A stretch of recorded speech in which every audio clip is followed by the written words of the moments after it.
आपके पास हीरा है, लेकिन आपको उसकी पहचान ही नहीं है, तो आप तो चमकता हुआ पत्थर ही मानेंगे। इससे ज्यादा क्या, क्योंकि आप जौहरी नहीं हैं। यदि आप जौहरी होते तो आप समझ लेते कि ये पत्थर नहीं है भाई, ये तो हीरा है। ऐसे ही श्री कृष्ण को, श्री राम को, रामचरितमानस को, भगवत गीता को कुछ लोग पत्थर समझते हैं, लेकिन पत्थर वही समझते हैं जिनको परख नहीं है। पत्थर भी कितना कीमती होता है, पत्थर का गुण भी तो जौहरी ही समझता है ना। हमारे सामने तो आप कोई भी पत्थर रख दो, पत्थर ही होगा, चमकीला हो या नॉर्मल हो, लेकिन उसकी पहचान तो जौहरी को होती है। उसी तरह पृथ्वी इतनी बड़ी है, पूरी पृथ्वी में लगभग 206 देश हैं। लगभग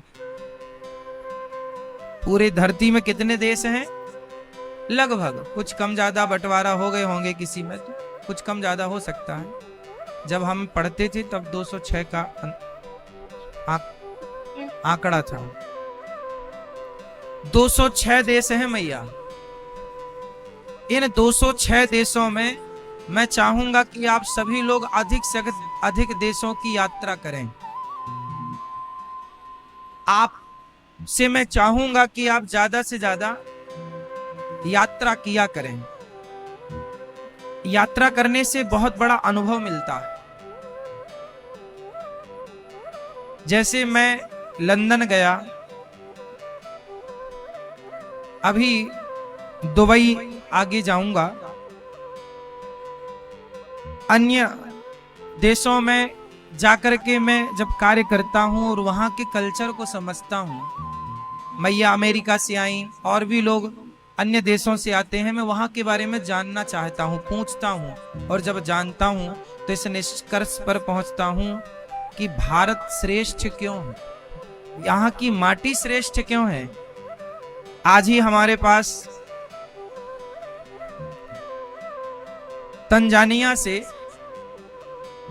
तंजानिया एक देश है, तंजानिया से एक भाई आए, रेमंड शाबान, ये टीवी पर आप देख रहे हैं, रवैनी, वहां से आए, ये सिंगर हैं, वहां के गीत गाते हैं। ये जब उन्होंने भारत के बारे में सुना और गौरी गोपाल आश्रम के बारे में सुना तंजानिया से, तो वहां से चलकर केवल गौरी गोपाल का दर्शन करने के लिए आए। यहाँ की सेवाओं को देखा, यहाँ माताओं का दर्शन किया, यहाँ पर अन्य क्षेत्र का दर्शन किया, और यहाँ हमने उनको बताया, हम टेंपल ले गए, मंदिर ले गए, ये वृद्ध माओं का दर्शन वो कर रहे थे। जब वो मंदिर गए गौरी गोपाल भगवान के, तो उनको हमने बताया कि ये हमारे भगवान श्री कृष्ण हैं, ये राधा रानी। उन्होंने प्रणाम किया भगवान को। उन्होंने जानना चाहा कि ये मूर्ति का क्या तात्पर्य है, क्या आशय है, क्या भारत के लोग मानते हैं। हमने उनको बताया कि जो ईश्वर है वो व्यापक है। ईश्वर क्या है? व्यापक है, सर्वत्र है, हरि व्यापक सर्वत्र समाना, सर्वम खलविदम ब्रह्म, सब में ईश्वर है। लेकिन जैसे हवा सब जगह व्याप्त है, पर टायर पंचर हो जाए तो ट्यूब में हवा, सब जगह वाली हवा ना भरी जाएगी। एक मशीन होगी प्रॉपर, सटक के द्वारा, पाइप के द्वारा, वो मशीन के द्वारा वो ट्यूब में अंदर प्रवेश करती है।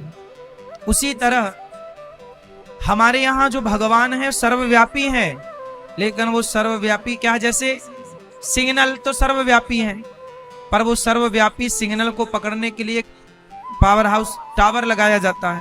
वो सिग्नल को पकड़ता सैटेलाइट से। देखिए सैटेलाइट पूरे में है, पूरे विश्व में फैली हुई है, सब जगह उसकी किरणें हैं, लेकिन उसकी किरणों को एक्सेप्ट कौन करता है, पकड़ता कौन है?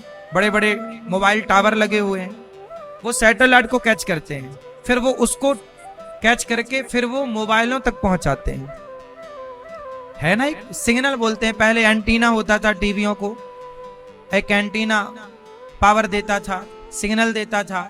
उसी तरह जो मंदिरों में मूर्तियां हैं वो उस निराकार, उस परमात्मा का प्रतिनिधित्व कर रही हैं, और वो सारी शक्ति जैसे सैटेलाइट की शक्ति एक टावर में आई और फिर वो टावर से सबके मोबाइलों तक पहुंची, उसी प्रकार जो व्यापक परमात्मा है वो मूर्ति के द्वारा हम सब तक प्रवेश करता है। ये मूर्ति उस ईश्वर को सब तक पहुंचाने का, उस एनर्जी को सब तक पहुंचाने का एक टावर मान लीजिए आप, जो हम सब तक वो पॉजिटिविटी पहुंचाते हैं। इसलिए जब हमने उनको समझाया कि दुनिया में सबसे ज्यादा ज्ञान की बातें करने वाली भगवत गीता इन्होंने ही कही थी, अर्थात श्री कृष्ण ने कही थी, वो व्यक्ति बड़ा प्रभावित हुआ और भगवान को प्रणाम किया। मतलब वो भगवान के बारे में जीरो कुछ भी नहीं जानते, लेकिन जब हम लोग बताते हैं ना तो वो सब जानते हैं, जानने लग जाते हैं, जिज्ञासा होती है, वो मानने लग जाते हैं। कुल मिलाकर समाज में पता है क्या है, संसार में धर्म का प्रचार जितनी तेजी से जिस मात्रा में होना चाहिए अभी उस मात्रा में हुआ नहीं। इसलिए भारत के प्रत्येक व्यक्ति को चाहिए कि आप जहां हैं, अमेरिका में है, लंदन में है, जापान में है, फ्रांस में है, इटली में है, इत्यादि देशों में जहां है वहां रहिए और अपने भारतीयता को, अपने संस्कृति को सब तक पहुंचाने का प्रयास कीजिए। जैसे हमारी मैया कोमल मैया यहाँ आई, श्री जयेश भाई, श्री मोतीलाल भाई पटेल जी यहाँ आए, और श्री विनोद भाई, पीयूष भाई, राजेंद्र भाई, सब परिवार गुजरात से हैं, है ना?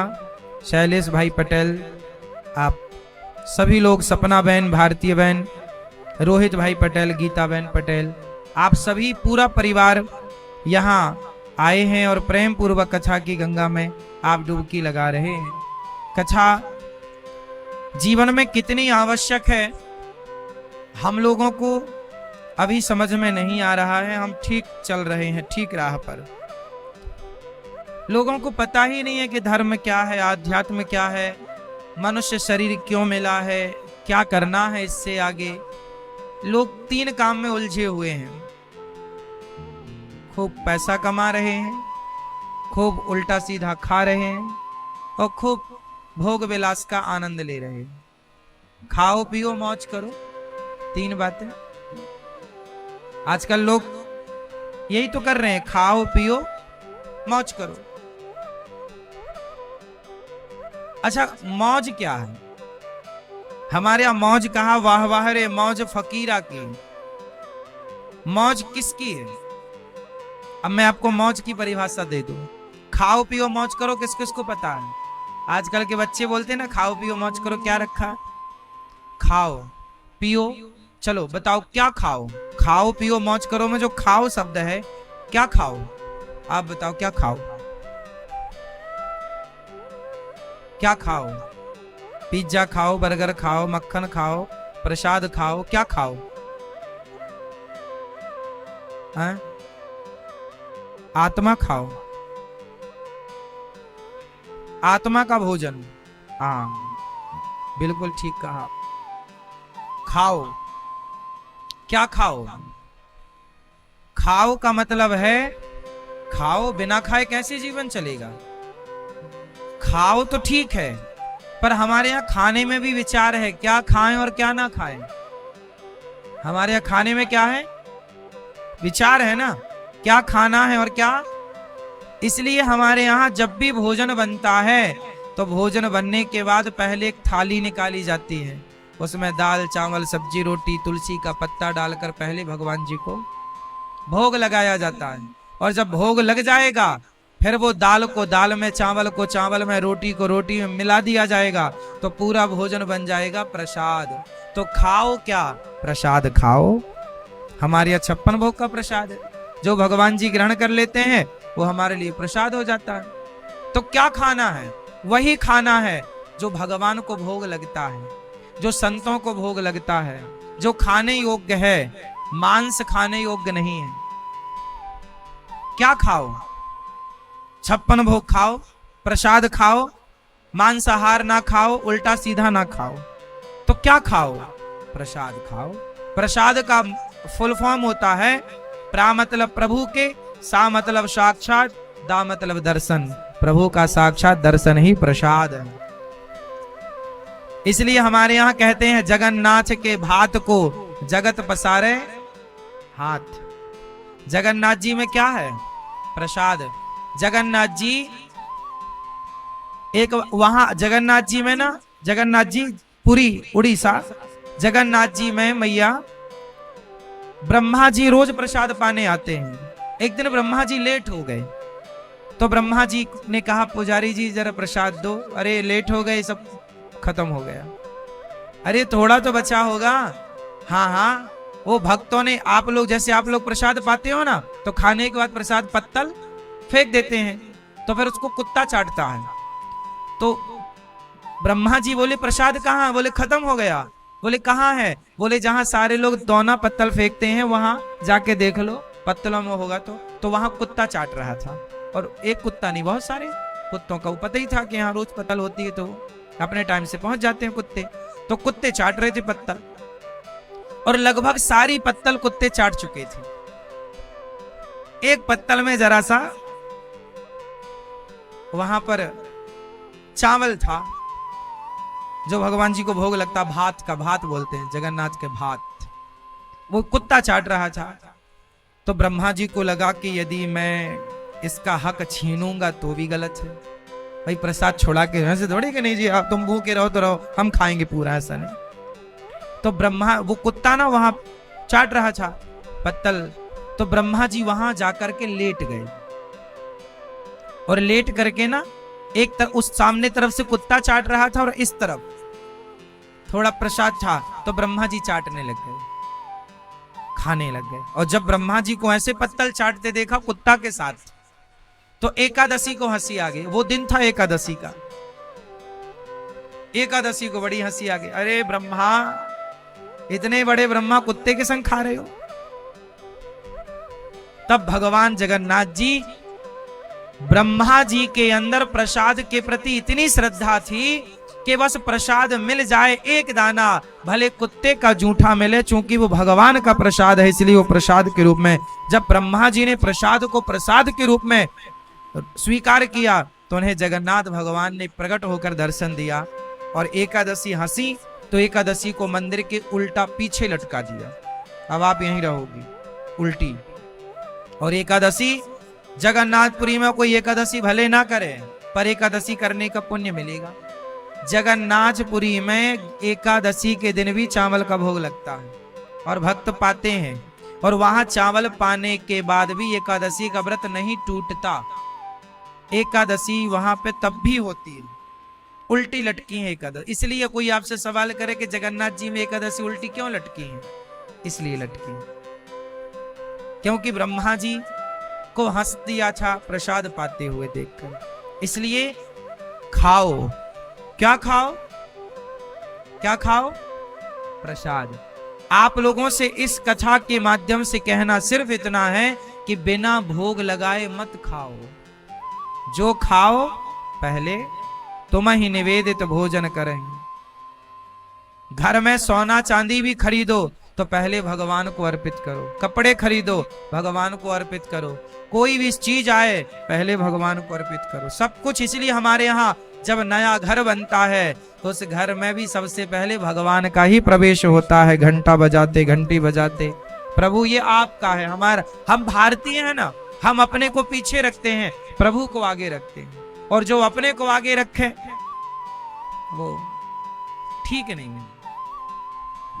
यही तो धर्म है। हम ईश्वर के ऋणी हैं। उनकी पूजा का अर्थ क्या? लोग कहते हैं हिंदू लोग दिन भर पूजा करते हैं। क्यों करते हैं हिंदू लोग इतनी पूजा? इसलिए करते हैं क्योंकि हम कभी किसी का एहसान भूलते नहीं हैं। हम जिससे लेते हैं ना उसको देने का प्रयास करते हैं अपनी हैसियत से। देखो हम हिंदू कितने पागल हैं, आप जरा समझिएगा। अब इसे आप अच्छा मानो या बुरा मानो, पर मान लो हम सूर्य भगवान से प्रकाश लेते हैं, विटामिन डी लेते हैं, तो एक लोटा जल चढ़ाकर उनका धन्यवाद देने की कोशिश करते हैं। हे प्रभु आपकी जय हो, आप हमें इतना देते हो, तो आप गर्म हो तो हम शीतल एक लोटा जल तो दे ही सकते हैं, इसलिए जल चढ़ाने का हिसाब है। अब इसे आप पागलपन मान लो तो मान लो, क्यों? गाय हमें दूध देती है, गाय माँ ने तो केवल 1 साल 2 साल 4 साल 5 साल तक दूध पिलाया, हाँ या ना? लेकिन आज तक तो गाय ही हमारे को दूध पिला रही है। तो जिसने दूध दिया, दही दिया, मक्खन दिया, घी दिया, हमने उसके सम्मान में उसे माँ कहना स्टार्ट कर दिया। अब आप हमें पागल कहो तो कहो कि तुम तो गाय को माता कहते हो, बताओ वो तो जानवर है। हाँ तुम उसे जानवर मानो, स्वतंत्र हो, पर हम हिंदू हैं ना, हम जिससे लेते हैं उसको सम्मान देते हैं। गाय की हमने पूजा की, और केवल हमने नहीं, हमारे भगवान ने पूजा करी। श्री कृष्ण आए, गौ माता की सेवा की, मैसेज दिया कि सेवा करो, गौ माता की सेवा, पूजा। लिया है तो दिया है, हम लेते हैं तो देते हैं। हमने नदियों से पानी लिया, हमने नदियों से पानी लिया, तो हमने बदले में नदियों को माँ कह करके संबोधित किया। ये हमारी माता है, नदी गंगा माँ, यमुना माँ, सरयू माँ, सरस्वती माँ, गोदावरी माँ, नर्मदा माँ, हाँ या ना? सम्मान। अब इसमें आप हिंदुओं को पागल कहो तो कहो भैया। नदियों को हमने माँ कहा, उनकी पूजा की। हमारे यहाँ जितने भी व्रत उपवास, अब देखिए ना, छठ का पर्व होता है, छठ पर्व होता है हमारे भारत में। वो छठ पर्व जाकर के जिसके पास जो नदी है उस नदी में ही तो वो छठ पर्व मनाता है। गंगा के किनारे वाले गंगा में मनाते, नर्मदा के किनारे वाले नर्मदा में मनाते, यमुना के किनारे वाले नदियों में होता है वो पर्व। नदियों में जाके लोग जलाशय में स्नान करते हैं। हमारे यहाँ क्या है, पूर्णिमा आई तो स्नान दान, नदियों में जाओ, नदियों में स्नान करो, पूजा करो, दूध चढ़ाओ, नदियों में दूध चढ़ाओ। अब नदियों में दूध क्या नदी दूध पीती है? बोले ना, नदियों में मछलियां होती हैं, वो मछली दूध पी लेती है। तो हमारे यहाँ तुलसी की पूजा, तुलसी सबसे बड़ी औषधि है। क्या है ये? औषधि है, औषधि है ये। इसलिए हम लोग तुलसी की पूजा, ये हमें बीमारियां ठीक करती है ना ये हमारी। अब तो लोग तुलसी का पत्ता नहीं खाते, पहले हमारे यहाँ प्रसाद मिलता मंदिरों में तो तुलसी मिलती, चरणामृत मिलता तो मतलब 5-10 पत्ते रोज आदमी के अंदर जाते थे तुलसी के, और ये जाना भी चाहिए। हमारे कितना वैज्ञानिक है हमारा धर्म मेरी माँ। आप किसी भी मंदिर में जाएंगे तो प्रसाद में तुलसी मिलेगी आपको, चरणामृत पिएंगे तो तुलसी मिलेगी। और ये सामान्य बात नहीं है, ये औषधि है, भगवान की प्रिया तो है ही, लेकिन ये औषधि है, पुराणों में महिमा है। तो जब इतना कुछ दिया इन्होंने, तो हमने तुलसी को माता कहा, पूजा करी। पीपल की पूजा, ऑक्सीजन देता हमें, पीपल की पूजा। समुद्र की पूजा करी, समुद्र। कुल मिला के हम हिंदू हैं, सनातनी हैं। रग रग में बसा है आध्यात्म और प्रकृति। इसलिए हिंदू धर्म को समझना ना इतना भी सरल नहीं है। हम जो भी करते हैं उसका पूरा वैज्ञानिक कारण है, जुड़ाव विज्ञान के तरीके से, प्रकृति से कनेक्ट है हम लोग ऑलरेडी पहले से। इसलिए हिंदुओं को समझना सबके बस का नहीं है। हिंदुओं के रीति रिवाज इस धरती के सबसे कठिन रीति रिवाज है। किसी का कॉपी कर लेना भी आसान नहीं। हमारी भाषा सबसे कठिन संस्कृत, हमारा पहनावा सबसे कठिन धोती। बताओ, तुम्हारे नाना जी दादाजी दो धोती पहन लेते हैं, तुम किसी से पहनवाओ, पहन के दिखाए धोती पहन। हमारी माताएं जो धोती पहनती हैं, ये धोती भी इतनी सरल थोड़ी है सबके बस की। अंग्रेजन को पहनाओ जो नहीं जानते इस चीज को, जो वो पहनते हैं वो तो आप 1 मिनट में पहन लेंगे, लेकिन जो आप पहनते हैं वो घंटे भर में भी नहीं पहन पाएंगे बिना बताए। मतलब हमारा जो कल्चर है कॉपी भी नहीं कर सकता कोई, हाँ या ना। तो भारतीयता कोई सामान्य नहीं है मेरी माँ। हमारे कन्हैया टेढ़े हैं यूं ही थोड़ी हैं, सीधी चीज को आदमी समझ जाए, टेढ़े को थोड़ी समझे। तो टेढ़ी टांग वाले को ना कोई जल्दी उनको समझ पाए, ना उनकी कही गीता समझ पाए, ना उनकी कथा जल्दी कोई समझ पाए। ये तो खग जाने खग ही की भाषा। वो तो आपको बचपन में विरासत में कृष्ण मिल गए हैं, तो आप फिर भी कृष्ण को कुछ समझते हैं, कुछ जानते हैं, कुछ, क्योंकि भारत में ही पैदा हुए हैं तो विरासत में मिले हमें श्री कृष्ण।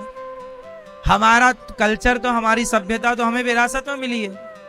हमारे यहाँ तो पैदा छोटा सा बच्चा भी राम राम करता है, जय श्री कृष्णा करता है, क्योंकि बचपन से सुन रहा है ओम जय जगदीश हरे, स्वामी जय जगदीश हरे, यही सुनते सुनते बड़ा होता है। भाई प्रगट कृपाला दीन दयाला कौशल्या हितकारी, यही सुनते सुनते हम लोग बड़े हुए।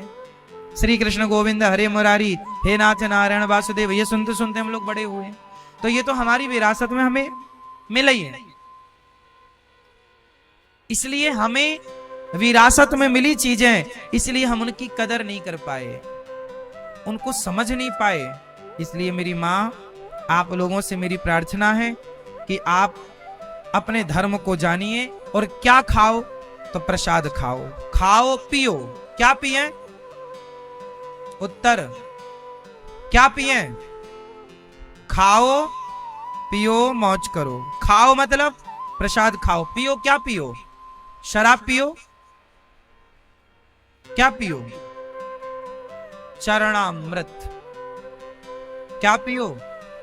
केवट बोला राम, मैं पार तब लगाऊंगा जब आपके चरण धोऊंगा, और जब चरण धो लिया बोले अब नहीं लगाऊंगा, और बैठो, अब तो धो लिया भैया, अब तो पार लगा ना, अभी नहीं लगाऊंगा। फिर बोले अभी जो वेटिंग में खड़े हैं पहले उन्हें तो पार कर दो। राम जी बोले यहाँ तो कोई नहीं है मेरे सिवा। बोले ना, अभी मेरे पूर्वज हैं, मेरे पितर हैं, आपके चरणों का धौमन उनके नाम से छिड़क दूं, पहले वो भवसागर से पार हो जाएं, फिर मैं गंगा पार लगाऊं आपको। राम के चरणों का चरणामृत छिड़काव करता है पितरों के नाम से, उसके पितर पार होते हैं, तब केवट चरणामृत पीता है और फिर राम को पार लगाता है। तो क्या पियो? चरणामृत पियो। आकाल मृत्यु हरणम सर्वव्याधि विनाशनम विष्णुम पादोदगम पीत्वा पुनर्जन्म न विद्यते। कहते हैं कि जो चरणामृत पीता है उसकी कभी अकाल मृत्यु नहीं होती। इसलिए बच्चों को स्कूल भेजा करो, कहीं भी आप जाया आया करो तो चरणामृत पीकर ही घर से निकला करो। रोज नियम बनाओ, भगवान गोपाल जी को नहला के, शालिग्राम भगवान को नहला के जो जल बचता है वही चरणामृत कहलाता है। भगवान को स्नान कराया हुआ जल जो बचता है वो क्या होता है? चरणामृत है, वो पियो। और हम तो कहते हैं रोज अपने पितरों का नाम लेकर, अपने दादा परदादा जो भी हैं, हे मेरे पितर, हे मेरे पूर्वज, आपके लिए यह चरणामृत, रोज चरणामृत का सिंचन करो दक्षिण दिशा की तरफ मुंह करके। हमारे पितर किस दिशा में होते हैं? दक्षिण में। तो दक्षिण की तरफ मुंह करके अपने पितरों के नाम से भी यूं कर दिया करो, जरा 4 बूंद छिड़क दिया करो। मान्यता ही तो है ना, क्या घट रहा है? अब इसे कोई पागलपन है महाराज जिससे क्या हो जाएगा? अरे यार बहुत कुछ हो जाएगा। छत में आप चढ़ जाओ तो नेटवर्क मिल जाता है, नीचे आओ तो गायब हो जाओ, तो बहुत कुछ होता है, हाँ या ना? क्यों मेरी मां? आप छत में चढ़ जाते हैं तो इंटरनेट तेजी से चलता है, कमरे के अंदर कम चलता है, स्पीड कम पकड़ता, हाँ या ना? मतलब है ना, अंतर है ना? ऐसा ही है, दक्षिण दिशा की तरफ मुंह करके छिड़काव करने से वो कुछ ना कुछ, आप मानो ना मानो, वो दिखने वाली चीजें नहीं है पर। तो आप करो, तो खाओ पियो, क्या पिए? चरणामृत पियो, रोज पिया करो। और एक चीज और पीनी है, पिबत भागवतम। क्या पीना है? सत्संग, कथा पीने की है। भागवत जी में लिखा है कि भागवत सुनने की नहीं है, ये तो मधुर फल है, पियो कानों से, कानों से पीना है। पिबत भागवतम रसमालयम, ये रस है, पियो। तो क्या पिए? कथा पियो। क्या पिए? चरणामृत पियो। और खाओ पियो, मौज करो। अभी आप तीसरा आप बताओ, ये मौज क्या है? क्या मौज करें? क्या मौज करें? आप लोग क्या मौज, ये मौज क्या होती है? आप बताओ, भैया बताइए। हैं? हाँ, यहां बैठे हैं, यही मौज है। मौज की परिभाषा आज के नौजवानों को समझाओ। ये लोग ना किसी लड़का लड़की के संग घूमने को मौज मान रहे, मौज कर रहे हैं। आजकल तो शादी हुई, हनीमून में भागे, क्या कर रहे हैं? मौज कर रहे हैं। ये भोग विलास को मौज मानते हैं, है ना? तो ये तो मौज देखो सुअर भी कर रहे हैं फिर। इसलिए मौज ये नहीं है।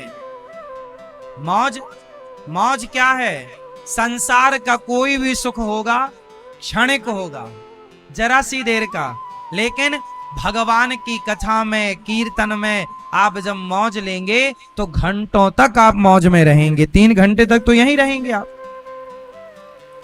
तो ये मौज है। अब आप यहाँ मस्त होके झूमते हैं, नाचते हैं, आनंद लेते हैं, कथाओं का रसपान करते हैं, यही तो मौज है। और मैं आपको एक बात और बता दूं, जितना सुख भगवान की कथा में है, इतना सुख किसी चीज में नहीं है। आप प्रैक्टिकल करके देख ही लीजिएगा। संसार का सुख क्षणिक है, जरा सी देर का है। और एक बात और बताएं, संसार का जो भोगों का सुख है, बीता हुआ सुख जब आप याद करते हैं सांसारिक, तो आपको सुख होता है कि दुख? आपको संसार के भोगों से ना थोड़ी देर के लिए ग्लानि हो जाती है। क्या होती है? ग्लानि हो जाती है। लेकिन अब आप वृंदावन आए, और जब वृंदावन से आप जाएंगे तो यहां बिताए हुए पल को याद कर करके आप खुश होंगे, क्योंकि इस आध्यात्म से जुड़ने के बाद जो पल आप यहां बिताते हैं, उस पल को याद करके आप खुश होते हैं। वो पल आपको याद आते हैं, आपको खुशी मिलेगी, याद आएगी भगवान की, तो आंखों में आंसू आएंगे। ये पल, यहां बिताया हुआ पल, जब आप जाएंगे तो पल पल याद करेंगे यहां बिताए हर पल को।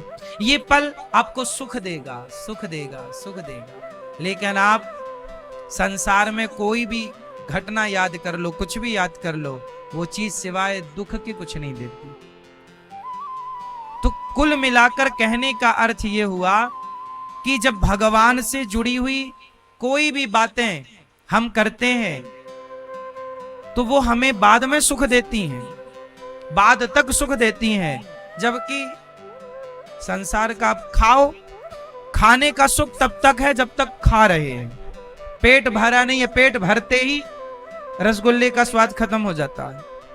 पहला रसगुल्ला खाएंगे तो स्वाद ज्यादा होगा, दूसरा खाएंगे तो भी ठीक, तीसरा खाएंगे कम, चौथा खाएंगे और कम, पांचवा। जितना ज्यादा रसगुल्ला, 10 खाने के बाद तो नहीं नहीं अब नहीं है, अब खाएंगे सारे बाहर आ जाएंगे।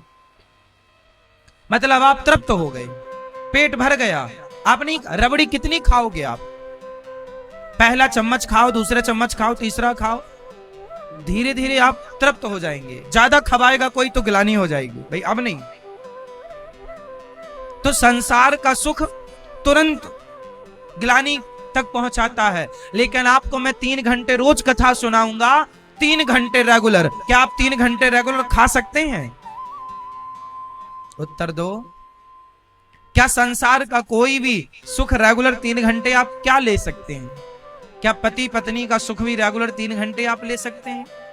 नहीं। इसलिए कोई सुख नहीं है इस संसार में जो इतना लंबा लिया जाए, क्योंकि हर सुख से पेट भर जाएगा, लेकिन 7 दिन की कथा सुनने के बाद पेट भरेगा नहीं और प्यास बढ़ जाएगी। ये आनंद है, यहाँ भरने का कुछ नहीं है, यहाँ तो बस समाता जाए समाता जाए, भरने का नहीं है। जो भर जाए वो आनंद थोड़ी है, जो भरे ही ना, आनंद तो वो है। इसलिए भगवान का नाम आनंद है, नंद के आनंद भय। भगवान का नाम सुख नहीं है, क्योंकि सुख होगा तो दुख भी होगा। यदि आप सुख चाहते हो तो दुख भी आएगा, इसलिए अनिरुद्धाचार्य सुख नहीं चाहता, क्योंकि सुख आएगा तो दुख आ जाएगा, इसलिए हम सुख नहीं चाहते, हम तो आनंद चाहते हैं। प्रभु आपके आनंद में रहें, आपके चिंतन, क्योंकि आनंद है तो आनंद का उल्टा नहीं है ना कुछ। सुख आएगा तो दुख आएगा, दिन आएगी तो रात आएगी, हानि है तो लाभ है, सबका उल्टा है। पर आनंद का उल्टा कुछ नहीं है, यहां सब सीधा है ना मेरी माँ। इसलिए आपको क्या चाहिए, सुख या आनंद? आनंद। आप लोग रोते हो ना, महाराज जी हम सुखी नहीं हैं, हमें सुख नहीं मिला। सुख, जैसी सुख नाम लिया, सिक्का लिया तो दोनों पहलू आ गए, क्योंकि सिक्के के दोनों पहलू।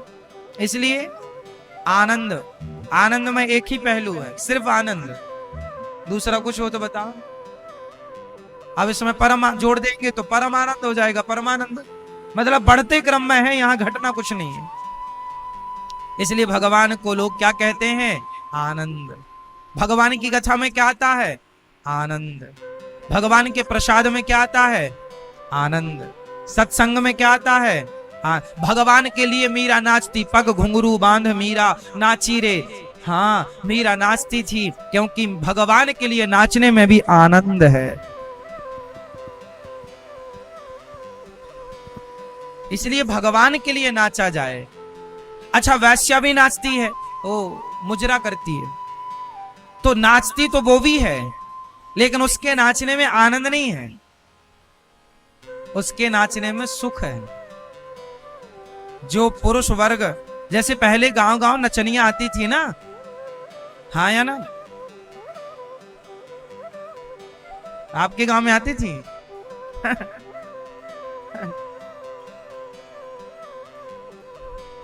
पहले गांव गांव में कौन आता था, नचनियां आती थी, तो वो नाचती थी, तो जितने गांव के 4-6 गांव के बूढ़े लोग साइकिल में बैलगाड़ी में चढ़ चढ़ के दौड़ते थे, आ रही है आ रही है आ रही है। और वो जाया करते थे और बढ़िया पावर वाला चश्मा लगा के देखा करते थे। तो जरा बताओ, ये नचनियां जब आती थी और नाचती थी, तो ये बूढ़ऊ लोग क्या देखने जाते थे उसको? और अधिकांश वो लोग देखने जाते थे जिनकी डोकरी निपट चुकी है। अब कोई है ही नहीं तो देख के गुजारा करें, तो वो देखते रहते थे। पहले के जमाने में टीवी भी नहीं थी ना, मोबाइल तो था ही नहीं, टीवी तो कुछ था ही नहीं देखने सुनने के लिए सिवाय नचनिया के। तो उसी को लोग देखा करते थे। अच्छा, देखने में उन्हें क्या मिलता था, सुख। तो जब तक वो नाचती तो सुख, और जब जाने लगती तो सारे लोग रोए, अब कब आओगी, तो दुख। अच्छा, दुख तो वहां भी है। और जब गोपियों को छोड़कर श्री कृष्ण गए तो दुख तो गोपियों को भी हुआ। यशोदा मां को छोड़कर कृष्ण गए तो दुख तो वहां भी हुआ। अब दोनों दुख में अंतर है। आपको छोड़कर एक वैश्या जा रही है, आपका दिल एक वैश्या में आ गया और आपको छोड़ के वो जा रही है, तो आप उसके लिए रो रहे हैं। और एक भक्त, एक यशोदा माँ, एक गोपियां, कृष्ण जा रहे हैं मथुरा से वृंदावन से मथुरा, तो उनके लिए भी रो रही हैं। फर्क इतना है, एक जगत के लिए रो रहा है, एक जगन्नाथ के लिए रो रहा है। दोनों का रोना अलग अलग है। जो संसार के लिए रोता है वो रोना कीचड़ के जैसा है, वो रोना कीचड़ के जैसा है और भगवान के लिए रोना कमल के जैसा है। इसलिए भगवान के लिए मीराबाई रोई। देखना है तो किसे देखें, इसलिए आंखों का विषय है देखना, पर क्या देखना है। भरी सभा में द्रौपदी की साड़ी खिंचती रही, जितने लोग दर्शक बने तमाशा देखे ना, सबका नाश हुआ है। एक भी बचा हो तो बताओ। द्रौपदी के उस दृश्य को, खिंचते हुए साड़ी को, उसके बदन को जिसने देखा, उस सभा में जितने थे, भीष्म पितामह सहित, गुरु द्रोणाचार्य सहित, उस सभा में विदुर जी नहीं थे, तो विदुर जी का बाल भी बांका नहीं हुआ। उस सभा में गुरु द्रोणाचार्य के पुत्र अश्वत्थामा नहीं थे, इसलिए महाभारत के बाद भी अश्वत्थामा को मारा नहीं गया। उस सभा में कृपाचार्य नहीं थे, इसलिए कृपाचार्य बाद में भी बचे रहे। जो था सारे मारे गए, जो नहीं थे वो सुरक्षित रहे। इसलिए आंखें देखने का काम तो करती हैं, पर भगवान ने ये बुद्धि दे रखी है कि उन आंखों से क्या देखें और क्या, हाँ, कानों का काम सुनना तो है, पर विवेक दे रखा है कि भैया क्या सुनो और क्या, तो क्या खाओ, तीनों दोहराओ। क्या खाओ? प्रसाद। क्या पियो? चरणामृत। खाओ पियो मौज। क्या मौज करें?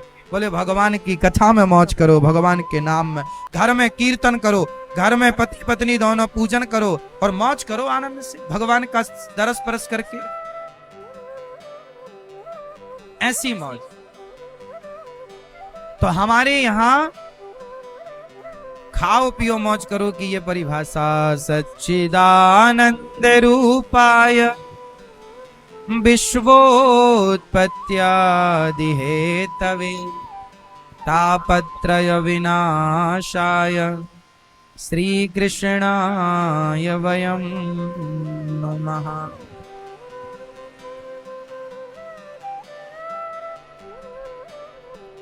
सतचित आनंद भगवान के बारे में बताया गया भागवत जी में कि भगवान कैसे हैं। सतचित आनंद के सागर हैं, विश्व की उत्पत्ति पालन संहार करने वाले हैं और सारे दुखों का नाश करने वाले भगवान। कुल मिलाकर अर्थ ये निकला कि जो भगवान की शरण में है वो भगवान की शरण में रहने वाला हर दुख से दूर है। दुख कितने प्रकार के होते हैं आप बताओ? हाँ, कौन कौन से आप बताओ मैया? दुख कितने प्रकार के होते हैं आप बताओ? दुख कितने प्रकार के होते? 3 प्रकार के होते। ठीक है, कौन कौन से आप बताओ? दैहिक, दैविक, भौतिक, तापा। कोई तन दुखी, कोई मन दुखी, कोई धन बिन रहत उदास। दुख 3 प्रकार के होते हैं। पहला दुख होता है तन का दुख, शारीरिक दुख, पीड़ा है, बीमारी हो गई, तन दुखी। एक दूसरा मन दुखी, डिप्रेशन, चिंता, मन का रोगी। हाँ मैं हूं प्रेम रोगी, मेरी दवा तो। ये प्रेम रोग वाले लड़का लड़की जो है ना, ये सब मन के रोगी। हाँ या ना? एक तन का रोग, एक और तीसरा धन का रोग। तन मन धन। या तो आदमी धन के लिए परेशान है, या तो मन से परेशान है, या तो शरीर से परेशान है। चौथी कोई परेशानी हो तो बताओ। हाँ या ना? इसलिए तन मन धन, जो भगवान की शरण में रहेगा, ना उसका तन परेशान करेगा, ना मन परेशान करेगा, ना धन की कमी होगी। इसलिए भगवान के आश्रित रहो। धन, लक्ष्मी जी जिनके पांव दबा रहे हैं, आप उनके पांव दबाओ, लक्ष्मी जी आपके पास आएंगे। लक्ष्मी जी के आप पुत्र कहलाओगे।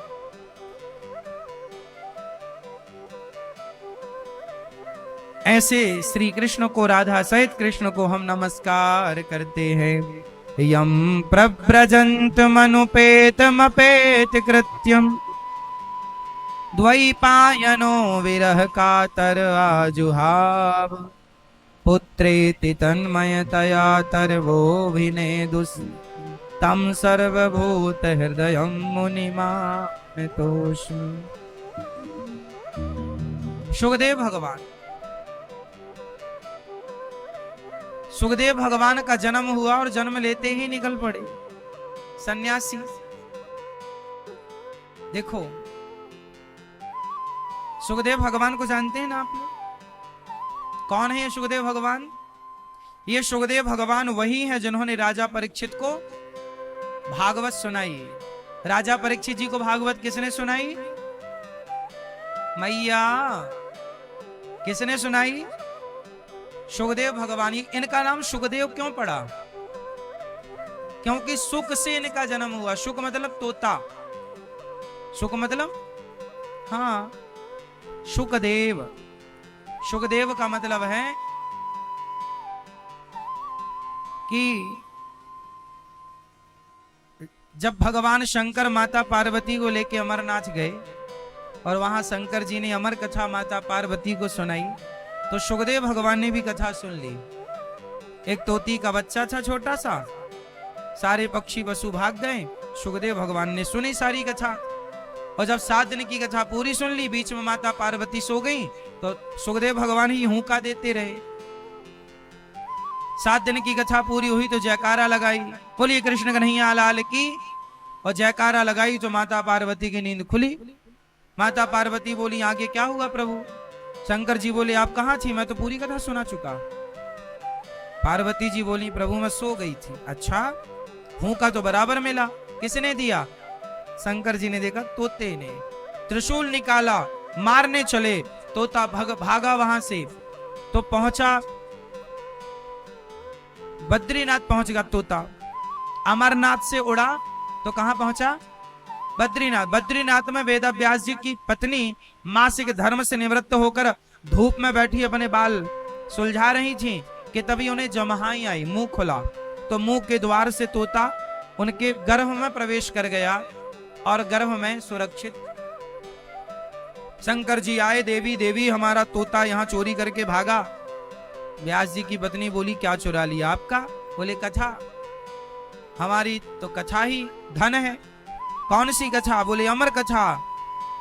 व्यास जी की पत्नी बोली हे भोलेनाथ आप बहुत भोले हो, जब आपकी अमर कथा तोते ने सुन ही ली तो फिर वो मरेगा कैसे? और आप यदि मार दोगे तो अमर कथा की फिर महिमा क्या रह जाएगी? शंकर जी चुपचाप कैलाश चले गए। बात तो यह थी तोता को ही कथा सुनवानी थी। पार्वती माँ को निमित्त बनाया। वो तोता अपनी माँ के पेट में 12 साल तक रहा और कृष्ण की कथा सुनने के बाद कृष्ण का चिंतन इतना किया, इतना किया, इतना किया सुखदेव भगवान ने कि वो तोते से सुखदेव बन गए।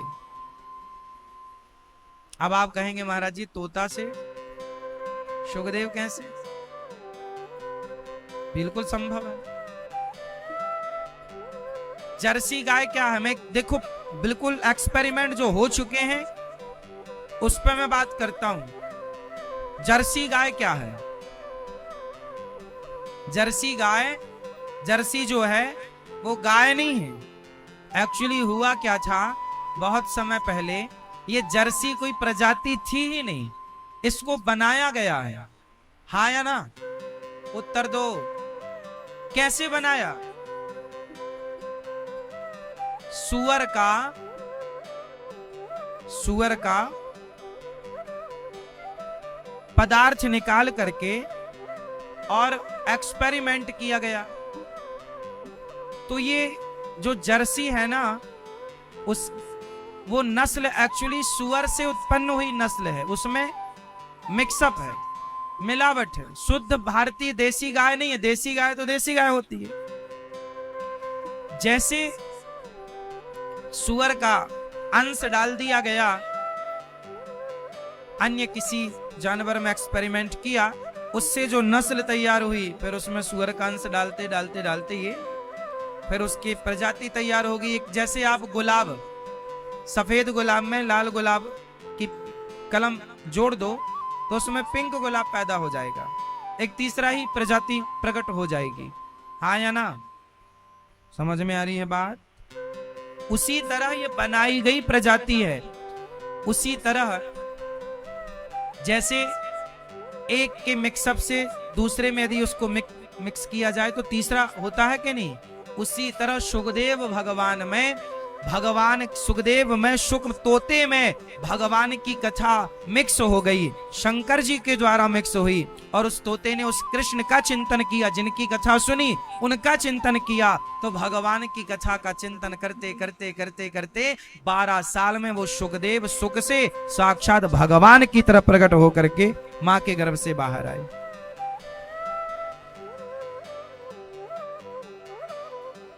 पता लगी, नस्ल तैयार हो गई। सुखदेव भगवान शुक तोते से मनुष्य रूप, मनुष्य नहीं, तत्रा भवद भगवान व्यास पुत्र, भगवान का चिंतन कर करके वो भगवान हो गए, भगवान के जैसे दिव्य हो गए। इसलिए भगवान ही सुखदेव भगवान के रूप में प्रकट भये राजा परीक्षित को भागवत सुनाने, ये मानना चाहिए।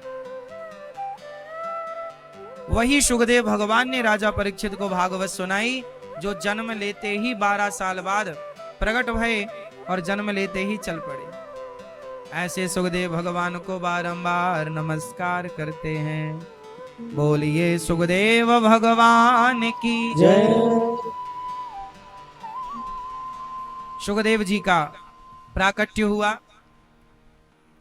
सुखदेव भगवान बड़े प्रेम से परीक्षित जी को भागवत सुनाकर उनका कल्याण करते हैं। एक बार नैमिषारण्य में 88,000 संत जुड़े। उन 88,000 संतों के बीच में सूत जी का आगमन हुआ। सूत जी से शौनक आदि ऋषियों ने कहा कि हमें कथा सुनाइए,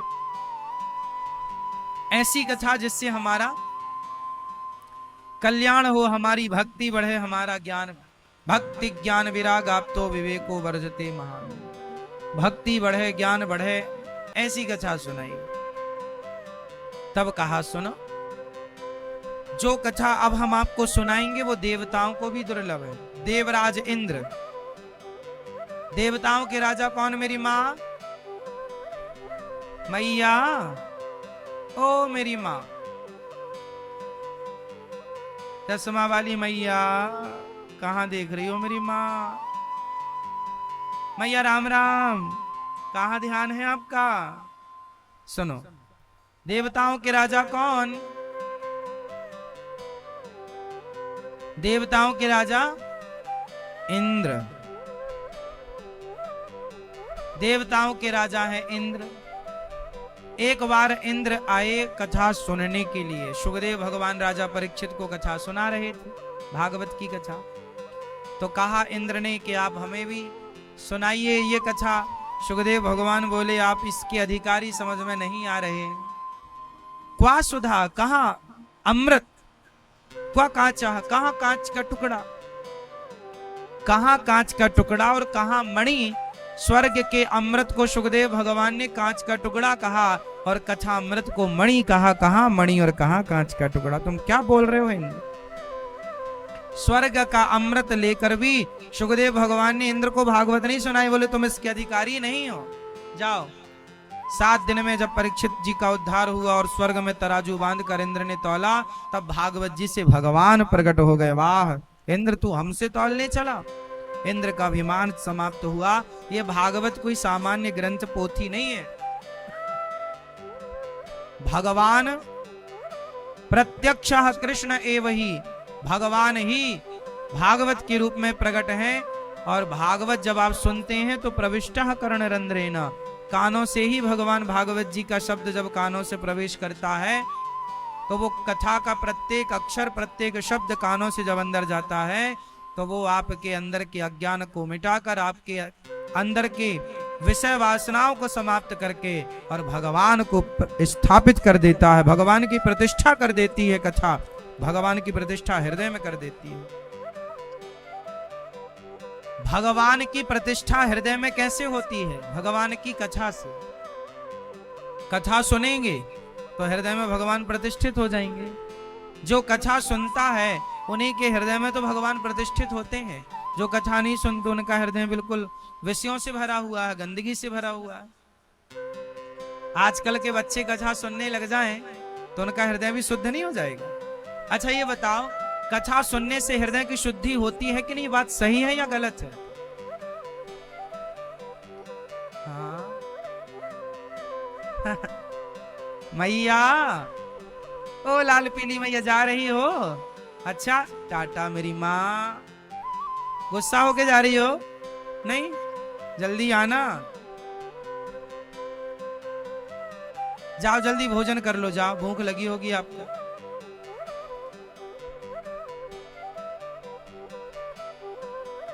अच्छा बैठा नहीं जा रहा तो कुर्सी में बैठ जाओ इस तरफ। सुनो, कथा सुनने से भगवान की प्रतिष्ठा। अच्छा मंदिर क्या है? मंदिर क्या है? भगवान ने ऑलरेडी एक मंदिर बना रखा है सबके भीतर। आप लोग नया घर बनाते हो ना तो मंदिर भी बनाते हो। भगवान ने भी जब आपको बनाया तो मंदिर विद मंदिर बनाया, आपके भीतर ही बनाया। आपके अंदर जो है मन मेरा मंदिर, मन को ही, हृदय को ही भगवान ने अपने लिए चुना कि आप मन में किसी को रखिए, बुद्धि में किसी को रखिए, विचारों में किसी को रखिए, पर मन में सदा भगवान को रखिए। मन केवल भगवान में हो।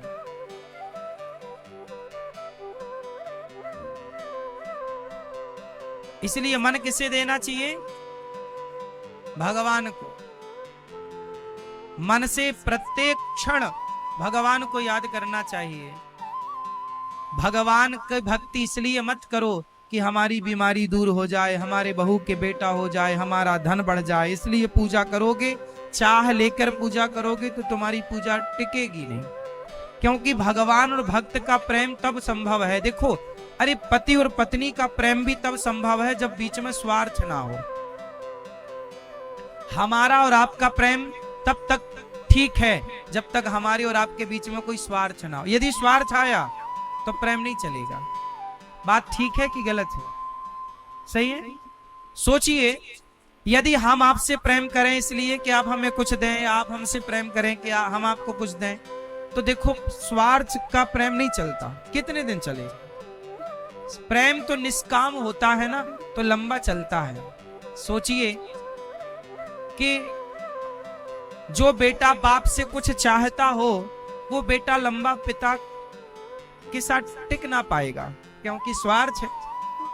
वो पिता की प्रॉपर्टी चाहता है। एक होता है जो पिता से चाहता है, एक होता है जो पिता को चाहता है। हाँ या ना? एक होता है जो पिता, उत्तर मेरे संग बोलो, एक बेटा वो है जो पिता से चाहता है। पिता से मतलब पिता से धन, प्रॉपर्टी, सब कुछ। एक बेटा वो है जो पिता से चाहता है, एक बेटा वो है जो पिता को चाहता है। मैं आपको चाहता हूं, आपकी सेवा करूंगा, आपकी प्रॉपर्टी पर मेरी कोई नजर नहीं है। मुझ में काबिलियत होगी, मैं खुद कमा लूंगा, पर पुत्र हूं ना, तो पिता की सेवा करके पुत्र धर्म पूरा करूंगा। आप बताइए कौन सा बेटा अच्छा है, पिता से चाहने वाला या पिता को चाहने वाला? उत्तर दो मेरी माँ। पिता से चाहने वाला, पिता से चाहने वाला, पिता से चाहने वाला नहीं, पिता को चाहने वाला। उसी तरह भक्त भी दो प्रकार के, एक वो जो भगवान से चाहते हैं, एक वो जो भगवान को चाहते हैं। भगवान से यदि आप कुछ चाहते हो, स्वार्थ है, तो देखो फिर ये प्रेम लंबा टिकेगा नहीं, क्योंकि बीच में स्वार्थ है। जबकि भक्त और भगवान के बीच में केवल प्रेम हो, और प्रेम कैसा? निष्काम प्रेम, कोई कामना नहीं। हम प्यार करते हैं। कर्मा ने प्रेम किया भगवान से, मांगा क्या? कुछ नहीं। प्रहलाद जी ने प्रेम किया भगवान से, मांगा क्या? और भगवान से क्या मांगे? क्या नहीं देते वो बिना मांगे? आपने क्या आंखें मांगी हैं? जो अंधे हैं ना, उनसे पूछना कि आंखों की कीमत क्या है। लेकिन आपको बिना मांगे आंखें दी भगवान ने। आपने थोड़ी बोला था मां के पेट में कि प्रभु आंखें भी देना, आंखें दी। जिन जो लंगड़े हैं ना, पैरालाइसिस हो गया है या अपाहिज हैं, पोलियो इत्यादि, उनसे पूछना कि पांव की कीमत क्या होती है। आपको भगवान ने बिना मांगे पांव दिए कि नहीं? बिना मांगे मैया हमें आंखें दी, बिना मांगे भगवान ने पांव दिया, बिना मांगे हाथ दिए, बिना मांगे सब कुछ तो दिया। कान हैं, कुछ लोग सुन नहीं पाते, बहरे होते हैं, बिना मांगे सुनने की शक्ति दी। कुछ लोग गूंगे होते हैं, बोल नहीं पाते, बिना मांगे बोलने के लिए वाणी दी। सब कुछ दिया ना बिना मांगे। अब तुम क्या मांगती हो? बहू के बेटा, पैसा, ये सब देखो बाद का विषय है। ईश्वर जो देते हैं उसमें भी खुश रहा करो, जो नहीं देते उसमें भी ईश्वर की कृपा मान करके खुश रहा करो। तेरे फूलों से भी प्यार, तेरे कांटों से भी। भगवान ने बिना मांगे बहुत दिया, बहुत है, बहुत। अच्छा बताइए, सबसे अनमोल क्या है? इस संसार में सबसे अनमोल वस्तु क्या है? आप बताइए, सब लोग बताइए। हाँ, सबसे अनमोल क्या है? माता पिता। सबसे अनमोल क्या है? हाँ, सब लोग बताइए। सही उत्तर देने वाले को 1 करोड़ का ज्ञान है। 1 करोड़ का ज्ञान, यदि सही उत्तर दिया तो 1 करोड़ आपकी खोपड़ी में। ज्ञान 1 करोड़ का, ज्ञान तो करोड़ों के ही है।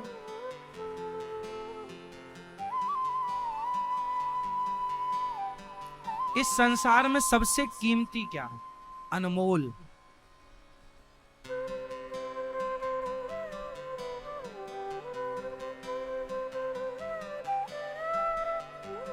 देखो, आप में से 90% लोग उत्तर नहीं दे पा रहे हैं, 10% लोग ही कुछ कुछ बोल रहे हैं। इसका मतलब जब आपको यही नहीं पता कि संसार में अनमोल क्या है, तो आप कैसे जीवन को आनंदमय गुजारोगे? क्या है सबसे अनमोल? हाँ, इस संसार में सबसे अनमोल है स्वयं आप। आप हैं तो कोई चीज अनमोल होगी, आप ही नहीं है तो क्या अनमोल? बताइए, आपसे अनमोल कौन है? अरे हम हैं, तब ना हम भगवान की उपासना करें। हम ही नहीं होंगे तो भगवान कहां? भगवान को भी जानने और मानने के लिए आपका होना आवश्यक है। इसलिए इस संसार में सबसे अनमोल कौन है? आपका जीवन। सबसे अनमोल क्या है? आपके प्राण, आपकी प्राण वायु, आपका जीवन। आंखों के बिना शायद संभव है जीवन, पांव के बिना भी शायद संभव है जीवन, हाथ के बिना, मुंह के बिना जीवन संभव है, पर प्राणों के बिना कैसे? तो सबसे अनमोल है आपका जीवन। और वो जीवन, अच्छा बताइए, इसी जीवन को बचाने के लिए लोग करोड़ रुपए खर्च करते हैं कि नहीं? हाँ या ना? इसी जीवन को बचाने के लिए लोग मंदिर मस्जिद घूमते हैं कि नहीं? हाँ या ना? अब बताइए, सबसे अनमोल क्या है? ये जीवन है या नहीं? बोलो हाँ या ना। गलत है तो गलत बोलो, गलत है। सबसे अनमोल जीवन है, हाँ या ना? यदि है तो बताओ, वो सबसे अनमोल जीवन ईश्वर ने आपको दे रखा है कि नहीं? फिर गरीबी कहां? कहां गरीबी है? ईश्वर ने सबको जीवन दे करके अमीर, ये जीवन से अनमोल क्या है? अरे श्वासें बचाने के लिए लोग करोड़ों खर्च करने को तैयार हैं, अपना घर जायदाद बेचने को तैयार हैं। एक बेटे का जीवन बचाने के लिए माँ को अपनी किडनियां बेचना पड़े तो माँ किडनी बेचने को तैयार है। माँ कहती, सुनो, यदि कोई माँ के सामने उसके बेटे का जीवन बच रहा हो और कोई कहे कि तुम्हें मरना पड़ेगा, तुम्हें मरना पड़ेगा तुम्हारे बच्चे के लिए, तो माँ तुरंत बोल देगी ठीक है मुझे मार दो, मेरे बच्चे को बचा ले। मतलब जीवन सबसे अनमोल है। एक माँ अपने बेटे के जीवन को बचाने के लिए क्या नहीं करती। ये जीवन सबसे अनमोल है मेरी माँ। लेकिन वो जीवन आप लोग लड़ाई में, झगड़ा में, निंदा में, चुगली में, लोगों को बेवकूफ बनाने में, ये आप किसी और के पांव में कुल्हाड़ी नहीं मार रहे हैं, आप किसी और को धोखा नहीं दे रहे हैं। यदि आप झूठ बोल रहे हैं तो आप धोखा खुद को दे रहे हैं। आप यदि किसी समय का दुरुपयोग कर रहे हैं, निंदा चुगली करके, छल कपट करके, तो किसका बिगाड़ेंगे आप? किसका? आप यदि किसी को बेवकूफ बनाएंगे तो चलो हम आपसे बेवकूफ बन जाते हैं, लेकिन आप बेवकूफ बना के हमें कुछ पैसे कमा भी लोगे तो वो पैसा हम तो ठीक है ये मानते रहेंगे कि आपने हमारे साथ भला ही किया होगा, पर जो आपने गलत किया है क्या उस गलत की भरपाई आपको करनी नहीं पड़ेगी? क्या पितामह के गलत की भरपाई उन्होंने बाणों की सैया पर लेटकर नहीं किया? क्या माता कैकेयी ने अपने गलत कामों की भरपाई आज तक नहीं कर रही है? आज तक किसी बाप ने अपनी बेटी का नाम कैकेयी नहीं रखा तब से, जब से कैकेयी ने राम को वनवास भेजा। हर गलत काम की भरपाई खुद को ही करनी पड़ती है। रावण के गलत काम की भरपाई क्या रावण आज तक नहीं कर रहा है? आज तक किसी बाप ने अपने बेटे का नाम रावण नहीं रखा और उसके हर साल पुतले जलते हैं। भरपाई तो करनी पड़ेगी। इसलिए मेरी मां, ये जीवन सबसे अनमोल है। मैं इस निष्कर्ष पर पहुंचा हूं, ये मेरे जीवन का अंतिम निष्कर्ष है कि इस प्राण से, इस जीवन से अनमोल कुछ नहीं। इसलिए ये जीवन थोड़ा सा है। ये जीवन, मेरे 33 साल निकल गए, पता नहीं कितने और बाकी हैं। आपके कितने निकल गए? 45 साल निकल गए इनके, पता नहीं कितने बाकी। आपके कितने निकल गए? 50 निकल गए, पता नहीं। ये जीवन 50 साल का चला गया, ये जीवन 45 साल का चला गया, ये जीवन 10 साल 20 साल का चला गया। अब जो बचा है, जरा सा बचा है, उस समय का सदुपयोग केवल अच्छा, सबके साथ भलाई करो, सबके साथ अच्छा करो, क्योंकि ये जीवन अब मिला है, अब कब मिलेगा? बार बार ना मिलता ये शरीर। बड़े भाग्य मानुष तन पावा, सुर दुर्लभ सदग्रंथ निगावा, फिरत सदा माया कर प्रेरा, काल कर्म स्वभाव गुण घेरा, कबहु की नर करुणा कर देही, देत ईस बिनु हेत सनेही, फिरत सदा माया कर प्रेरा। ये करोड़ों जन्मों से हम भटक रहे हैं 84 के चक्कर में, जन्म मृत्यु जन्म मृत्यु जन्म मृत्यु। कभी ईश्वर ने कृपा कर दी और हमें मानव का चूल्हा दिया है, जीवन दिया, ये मानव का जीवन। इसको पाकर केवल अच्छे काम करो मेरी मां।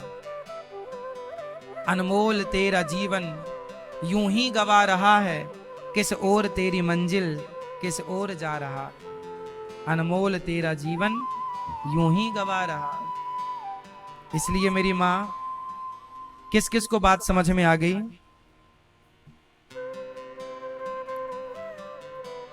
समझ में आई?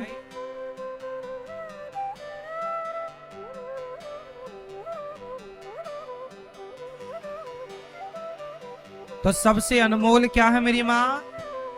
हमारा, जोर से, अनमोल तेरा जीवन यूं ही गवा रहा है, किस ओर तेरी मंजिल किस ओर जा रहा। जाना यहां था भगवान की तरफ, चला गया विषयों की तरफ। जाना था दूध दही मक्खन की तरफ, चला गया शराब अफीम गांजा की तरफ। जाना था पत्नी पुत्र परिवार की तरफ, चला गया पड़ोसन की तरफ। हाँ या ना?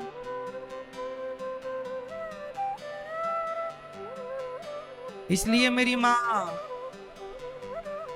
इस जीवन से अच्छे काम करो। श्री सुखदेव भगवान ने राजा परीक्षित जी को भागवत सुनाई, मोक्ष का अधिकारी बना दिया। जो भागवत सुनता है वो मोक्ष का अधिकारी होता है। अभी 27 मार्च से भागवत जी की पोथी पाठ यहां बैठेगी। आप लोग भी अपने पितरों के लिए, पूर्वजों के लिए भागवत जी का पाठ बिठाकर उन्हें भी मोक्ष का अधिकारी बनाइएगा।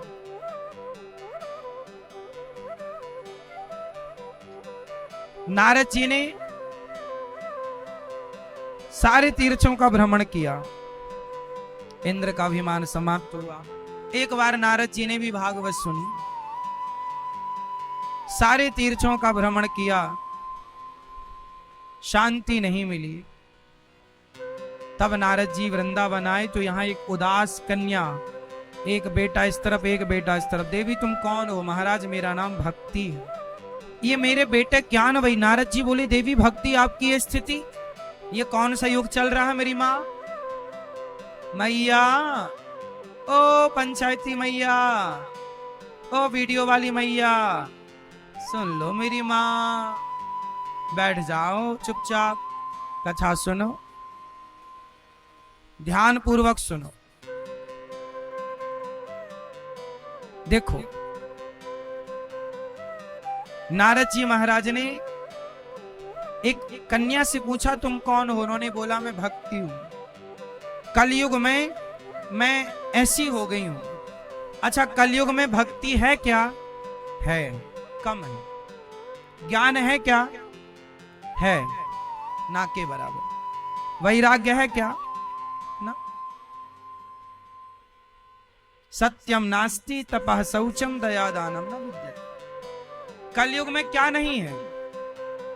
अच्छा, कलयुग अच्छा युग है कि बुरा युग है? जोर से, कलयुग अच्छा कि बुरा है? हाँ, आप बताओ भैया, कलयुग अच्छा है कि बुरा है? हाँ, आपसे ही पूछ रहे हैं, सिर ही हिलाना। अच्छा है तो यूं करो, बुरा है? अच्छा है, बुरा है? मैया बताओ, चश्मा वाली मैया, कलयुग अच्छा है? हाँ, बुरा? आप बुरा, आप बुरा। पीछे वाले भैया, ब्रह्मा विष्णु महेश, बताओ पीछे वाले, कलयुग अच्छा कि बुरा? बुरा। कलयुग अच्छा कि बुरा? ये भैया बताएंगे। मैया अच्छा है? पीछे वाले भक्त बोलेंगे। वो सबसे पीछे बैठी गुलाबी मैया, बताओ मेरी माँ, कलयुग अच्छा कि बुरा? हाँ, कलयुग बहुत अच्छा है। क्यों अच्छा है?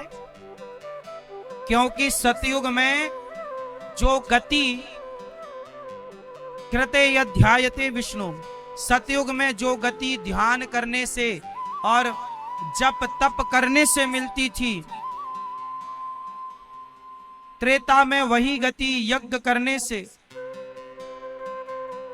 कृते यध्यायते विष्णु त्रेतायाम यजतो मखई, यज्ञ करने से, द्वापरे परिचर्यायाम, द्वापर में सेवा करने से जो गति मिलती थी, कलयुग में केवल भगवान का नाम, भगवान की कथा सुनने से वही गति मिल जाती है। इसलिए कलयुग माना कि इसमें दोष बहुत हैं। कलयुग में माना कि दोष बहुत हैं, पर कलयुग में कुछ अच्छाइयां भी।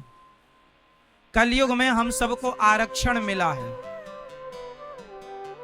क्या मिला है? आरक्षण क्या है? कि हम जरा सा अजामिल जैसा पापी जरा नाम क्या ले लिया, नारायण, मुक्त हो गया। ये आरक्षण ही तो है। तो आपके लिए छूट है कि आप यदि भगवान के आश्रित हैं, बस इतना भी कह दो आप कि हे प्रभु मैं आपकी हूं, और आखिरी समय भगवान का स्मरण आ जाए तो पापी से पापी भी भवसागर को पार कर लेता है। ये कलयुग की विशेषता है। इसलिए आपसे प्रार्थना है, आरक्षण मिला है सबको, लाभ लो। नाम जप किया करो, काम करती रहा करो मेरी माँ, नाम जपती रहा करो, कीर्तन किया करो, काम करो, नाम जप अंदर चलता रहे। ऐसा अभ्यास बना लो कि फिर आप कुछ भी करो, अंदर नाम चलता रहे। जैसे दिल अंदर धड़कता ही रहता, अपना काम करता, ऐसे आपका मन बिल्कुल सीताराम सीताराम ही गाए, श्रीमन नारायण श्रीमन नारायण ही गाए, कृष्ण कृष्ण ही गाए। ठीक है मेरी माँ? ऐसा अभ्यास। तो कलयुग बहुत अच्छा है। कलयुग में क्या है? नाम जप है, कीर्तन है, कथा है, क्या नहीं है? अब बताओ क्या नहीं है कलयुग में? क्या नहीं है? सत्यम नास्ति तपः शौचम। कलयुग में क्या नहीं है? सत्य नहीं। कलयुग में क्या नहीं है मेरी मां? जोर से। सत्य नहीं है। आप में से कितने लोग सच ही बोलते हैं? देखो, आप में से बोल रहे हैं, कुछ सच भी बोलते हैं, कुछ झूठ भी बोलते हैं। तो झूठ बोलते हो तो फिर सच का क्या है? सत्यम नास्ति, सत्य तो अब बचा ही नहीं। लोग प्रायः झूठ बोल रहे। प्रायः मतलब कहीं इक्का दुक्का कोई सत्यवादी होगा? होगा तभी तो धरती टिकी है, उन लोगों के बल पर। तो आप लोगों से मेरी प्रार्थना है, सच बोला करो। झूठ बोलने से क्या आप धन्ना सेठ हो जाते हैं? क्या हो जाते हैं? झूठ बोलने से क्या हो जाते हैं? ज्यादा खाते हैं? हाँ? कौन बुलवाता है आपके मुंह में हाथ डाल के? कोई बुलवाता है कि झूठ बोलो? देखो, सबसे बड़ा पाप क्या है? झूठ बोलना पाप है, नदी किनारे सांप है। धर्म न दूसर सत्य समाना, सबसे सत्य बराबर तप नहीं, झूठ बराबर पाप। सबसे बड़ा पाप झूठ बोलना, लेकिन वो आज प्रायः लोग कर रहे हैं। सच बोलो मेरी मां, काम आएगा। आप अपने बच्चों को एक क्लास कम पढ़ाना, एक डिग्री कम दिलाना, पर सत्यवादी बनाना। क्योंकि सत्य की ईश्वर देर सवेर साथ सत्य का ही देते हैं। भगवान कृष्ण ने बर्बरी को क्यों मारा? भगवान कृष्ण ने बर्बरी को क्यों मारा? इसलिए तो मारा कि बर्बरी झूठ का साथ दे रहा था। वो बोला कि जो हार जाएगा मैं उसका साथ दूंगा। तो भगवान बोले झूठ हारेगा तो उसका भी साथ देगा क्या? हाँ, बोला दूंगा। भगवान बोले फिर तू ठीक नहीं है भाई, हारे का साथ दो। अब बलात्कारी को तो फांसी होनी है, अब आप उसका साथ दोगे क्या? नहीं जी, मैं इसी का साथ दूंगा नहीं। भगवान ने कहा ये नियम तेरा ठीक नहीं भाई। साथ दो, पर ये देखकर साथ दो कि ये धर्म के रास्ते पर है या अधर्म के रास्ते पर। यदि धर्म हार रहा है तो जो सही है उसका तो साथ दीजिए, पर जो गलत है आप उसका साथ देंगे। गलत है। इसलिए भगवान ने बर्बरी का सिर काट दिया कि आप गलत का साथ देने वाले हैं, इसलिए नहीं। इसलिए कलयुग में सत्य प्रायः लुप्त हो रहा है। आप लोगों से प्रार्थना है, जमाना झूठ बोले तो बोले, पृथ्वी यदि टिकी है तो आप जैसे कुछ अच्छे सच्चे भक्तों के बल पर टिकी है। इसलिए आप अपना धर्म ना छोड़िए, आप अपना सत्य ना छोड़िए। आप कहते हैं महाराज जी हम तो बिजनेस करते, व्यापार करते, दुकान है, ये है वो है। झूठ बोलना ही पड़ता है। एक महीना सच बोल के देखो कितना फायदा और कितना नुकसान होता है। एक महीना आप सच बोल के देखो, देखो कि आप भूखे मर रहे हैं कि नहीं मर रहे। एक प्रश्न है आप सबसे, आप बिल्कुल सच बोलने लग जाएंगे तो क्या भूखों मर जाएंगे? प्रश्न है मेरा, उत्तर दो। आप बिल्कुल सच बोलेंगे तो क्या भूखे मर जाएंगे?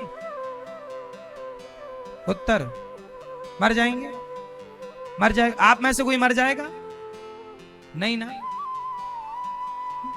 इसलिए यदि हम झूठ बोलकर धन्ना सेठ बन गए और सच बोलकर के सुदामा की तरह गरीब भी रहे, तो उस गरीबी में भी भगवान ही चरण धोएंगे अपने नेत्रों के जल से। देर सवेर ईश्वर साथ सुदामा का ही देंगे। भगवान जब भी हाथ पकड़ेंगे सुदामा का ही पकड़ेंगे, जब भी साथ देंगे तो वनवासी अर्जुन का ही साथ देंगे। धन्ना सेठ था तो दुर्योधन, पांडवों का भी धन हड़प के बैठा था, पर गलत था। पांडवों ने अपना सब लुटा दिया, पर सही थे, उन्होंने साथ सही का नहीं छोड़ा। तो 12 साल 13 साल बाद साथ ईश्वर ने दिया ना दिया। ईश्वर के घर थोड़ा देर है, अंधेर नहीं है। सच बोलो, कलयुग में ये थोड़ा बुराई है, सत्यम नास्ति, सत्य नहीं है। सतयुग में प्रायः लोग सत्य बोलते थे, त्रेता द्वापर में भी सच बोलते थे। कलयुग में झूठे, कलयुग में बेटा झूठ बोल रहा है बाप से, बाप झूठ बोल रहा है बेटे से, बहू झूठ बोल रही है सास से, सास झूठ बोल रही है बहू से, और तो सब ठीक है, पति पत्नी भी एक दूसरे से झूठ बोलते हैं। इतना झूठ है, पति पत्नी भी एक दूसरे से झूठ बोलते। ये झूठ अच्छा नहीं है। मेरी माँ, सच बोलने की आदत बनाओ, बच्चों को सत्यवादी बनाओ। सत्यम नास्ति तपः शौचम। कलयुग में और दो चीजें नहीं है, तप नहीं है। कोई तप नहीं करता, मतलब अपने आप को मजबूत नहीं बनाता, तपस्वी नहीं है। और शौचम, आजकल तो लोग 4-4 दिन नहाते नहीं। शौचम मतलब यहां शुद्धि से। आज कलयुग में शुद्धि नहीं रह गई, इसलिए बुद्धि भ्रष्ट जैसी राख है शुद्धि वैसी होए। अब बुद्धि लोगों की भ्रष्ट क्यों? क्योंकि शुद्धि भ्रष्ट हो गई। 4-4 दिन नहाते नहीं है, लघु शंका जाते हैं, कुल्ला नहीं करते, पांव नहीं धुलते, शौच करने जाते, नहाते नहीं। अब शौच करने के बाद, अब बताओ, कुत्ता शौच करने के बाद क्या नहाता है? बोलो। बिल्ली नहाती है? हाँ, बस जानवर ही नहीं नहाते। और जो आदमी मनुष्य होके शौच करने के बाद शुद्धि ना करे, वो फिर तो जानवर ही है। हाँ, अपने भारत में तो फिर भी ठीक है, पानी का प्रयोग होता है, और जगह तो पानी भी नहीं मिलता।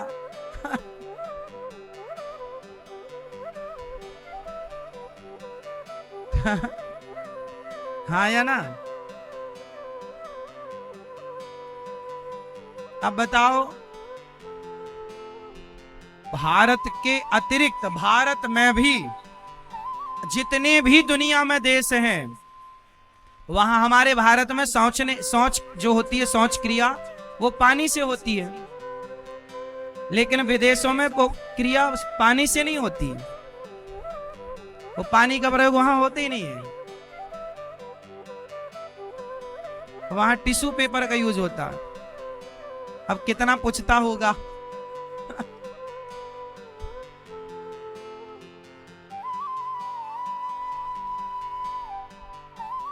अब देख लो, अब ये पहुंचने वाले और एक से नहाए और ना, अब ये जहां जहां जाएंगे इन्हें क्या कहोगे आप? ये किसका कल्चर है? ये कुत्ता बिल्ली वाला है या नहीं? बोलो हाँ या ना। इसलिए भागवत जी में लिखा है, सत्यम नास्ति तपः शौचम दया दानम न विद्यते। शौच मतलब हम शुद्धि से यहाँ पे अर्थ लगाना है। इसलिए हमारे यहाँ का कल्चर, भारतीय परंपरा बताऊं, हमारे यहाँ जब लघु शंका लोग जाते हैं, चाहे स्त्रियां हो चाहे पुरुष, सब लोग ध्यान से सुने, बच्चे हो या बूढ़े, जो बच्चा आपकी गोद में है, छोटा सा है, माँ की गोद में सुसु कर देता, उसके लिए तो दोष नहीं है, क्योंकि बच्चे ही है। लेकिन जब समझदार हो जाए तो नियम होता है कि जब आप लघु शंका जाएं तो 4 कुल्ला करेंगे। दोहराओ मेरे संग, लघु शंका के बाद क्या करना है? 4 कुल्ला, और हाथ धुलना है और पांव धुलना है। इसके बिना शुद्धि नहीं होती, इसके बिना शुद्धि नहीं। कुल्ला समझते हैं ना? इसके बिना शुद्धि। हाँ, और शौच करने जाएंगे तो शौच करने के बाद नहाएंगे। आप पूरा नहा चुके हैं सिर से, और आपको दोबारा शौच जाना पड़ा तो अर्ध स्नान कीजिए। जितने कपड़े पहनकर शौच करने गए हैं वो कपड़े पहले उतार दीजिए, कम कपड़े रखिए अपने बॉडी पर और वो कपड़े गीले कीजिए।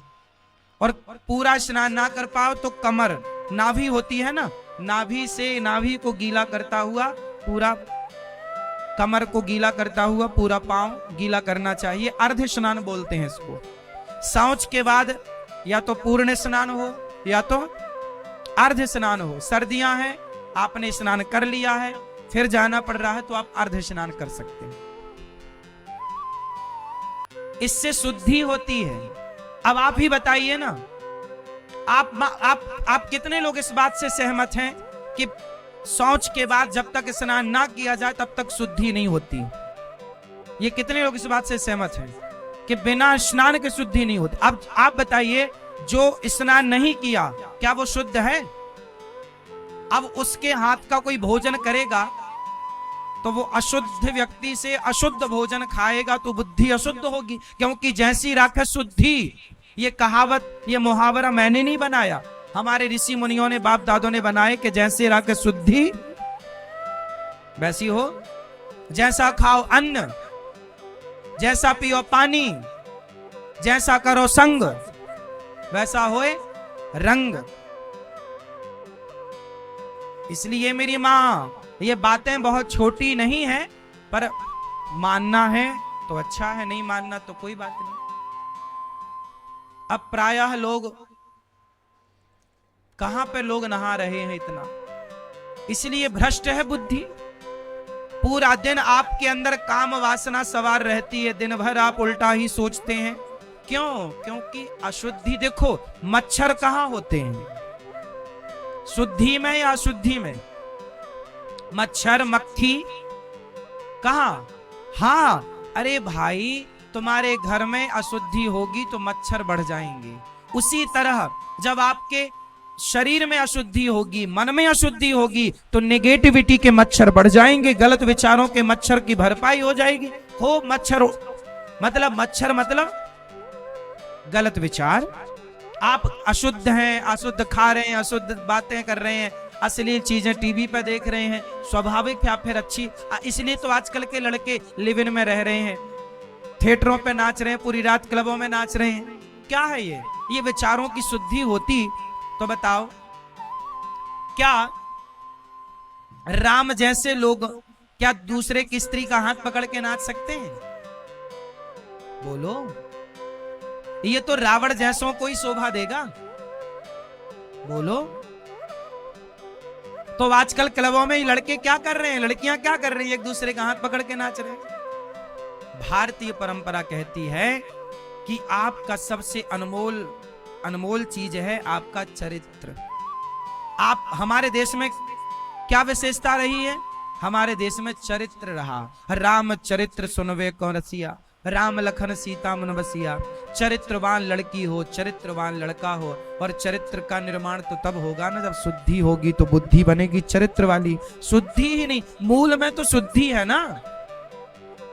अब मूल वेश ही कमजोर है तो इमारत कितनी भी ऊपर से बढ़िया बना लो, चमक दमक की, पर वेश तो कमजोर है ही ना, कभी भी ढह जाएगी। तो शुद्धि, ये चीजें बेसिक चीजें हैं। इसलिए आपको इन चीजों पर ख्याल रखना चाहिए, अपने बच्चों को समझाना चाहिए, सिखाना चाहिए। सही गलत क्या है उनको समझाओ।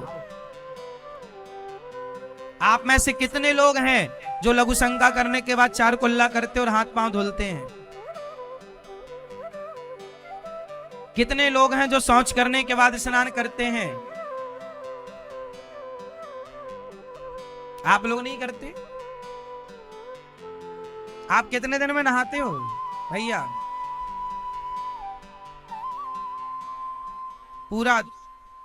पूरे दिन नहाते हो?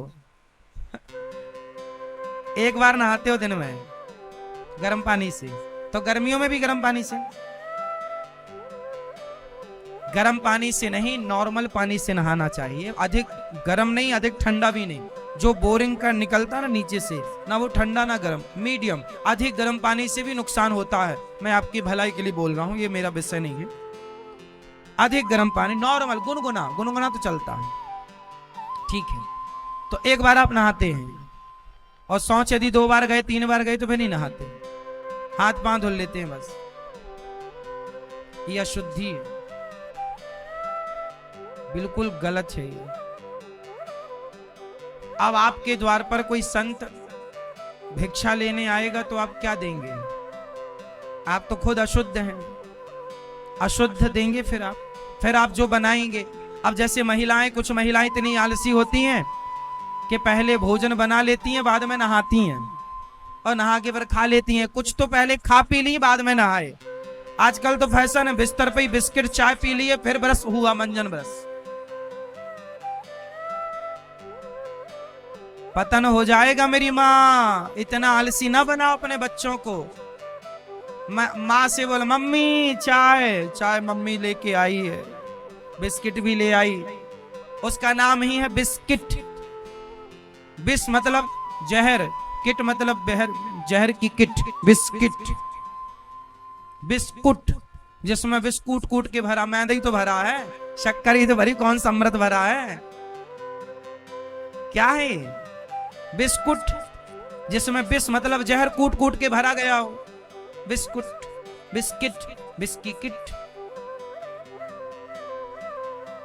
अब आप खाओ, कुछ भी खाओ, हम क्या करें? मेरी माँ, ध्यान दो इन बातों पर। श्री